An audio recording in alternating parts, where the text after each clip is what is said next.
जिसे कभी घर से अलग होना पड़ा था, वही बहू वर्दी पहनकर वापस आई। लेकिन इस बार वो लेने नहीं आई थी, वो हिसाब चुकता करने आई थी। और सच जानकर सबके पैरों तले जमीन खिसक गई। कहानी शुरू होती है उत्तर प्रदेश के एक छोटे से गांव जटमलपुर से। वहां रहते थे रामनाथ जी, उनके बेटे सूरज और बहू मीना। मीना बहुत अच्छी, मेहनती और सपनों से भरी लड़की थी। शादी के बाद वो घर संभालती और आगे बढ़ने का सोचती थी। लेकिन घर में कुछ आर्थिक परेशानियां थीं। दहेज को लेकर परिवार की उम्मीदें ज्यादा थीं। जब वो पूरी नहीं हुई तो घर में तनाव बढ़ गया और मीना को घर छोड़ना पड़ा। सूरज चुप रह गया। उस समय उनका छोटा सा बेटा विहान सिर्फ कुछ महीने का था। मीना रात के अंधेरे में अकेली शहर चली गई। पूरा गांव हैरान था। शहर में मीना के लिए बहुत मुश्किल समय शुरू हुआ। वो दिन भर छोटे मोटे काम करती और रात को पढ़ाई करती। कभी कभी खाना भी ठीक से नहीं मिलता था, लेकिन उसने हिम्मत नहीं हारी। 2 साल की मेहनत के बाद चमत्कार हो गया। मीना आईपीएस बन गई।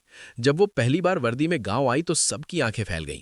उसने सबसे पहले उन लोगों का हिसाब साफ किया जिनके पास रामनाथ जी का पुराना घर चला गया था।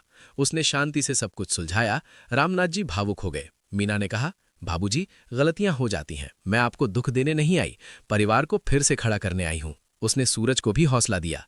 गांव वाले देख रहे थे कि एक लड़की कितनी बड़ी हो सकती है। मीना ने घर वापस दिलवा दिया, लेकिन वो ज्यादा दिनों नहीं रुकी। उसने कहा कि मुझे और आगे जाना है। फिर उसने आर्मी ज्वाइन कर ली। वहां भी उसकी मेहनत रंग लाई।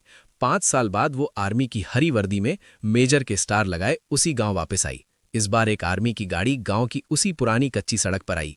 पूरा गांव इकट्ठा हो गया। लोग देख रहे थे कि वो वही मीना है जिसे 5 साल पहले घर छोड़ना पड़ा था। अब वो मेजर मीना सिंह बन चुकी थी। मेजर मीना ने सबसे पहले शांति से पूरे गांव के सामने सच्चाई बताई। उसने बताया कि कैसे उसने अकेले संघर्ष किया और अपने बेटे विहान के भविष्य के बारे में सोचा। फिर उसने बहुत बड़ा फैसला लिया। उसने गांव में एक बड़ी लड़कियों की स्कूल खोलने का ऐलान किया, जहां गरीब परिवार की बेटियों को मुफ्त पढ़ाई, यूनिफॉर्म और किताबें मिलेंगी। साथ ही उसने रामनाथ जी को पूरे गांव के सामने सम्मान दिया। उनकी पुरानी पगड़ी खुद उनके सर पर रखी और बोली, ये घर अब फिर से हमारा है बाबूजी, लेकिन अब सारे फैसले हम सब मिलकर लेंगे। रामनाथ जी की आंखों में आंसू आ गए। उन्होंने कहा, बेटी, तूने मुझे नया जीवन दे दिया। सूरज गर्व से अपनी पत्नी को देख रहा था। विहान अपनी मां के गले लग गया। पूरा गांव सन्न रह गया। कोई सोच भी नहीं सकता था कि जो बहू को घर छोड़ना पड़ा था, वो आज गांव की सबसे बड़ी प्रेरणा बनकर लौटेगी। लालाजी, जो पहले घर पर कब्जा किए हुए थे, अब चुपचाप खड़े थे। मीना ने किसी से बदला नहीं लिया, बस सबको आगे बढ़ने का रास्ता दिखाया।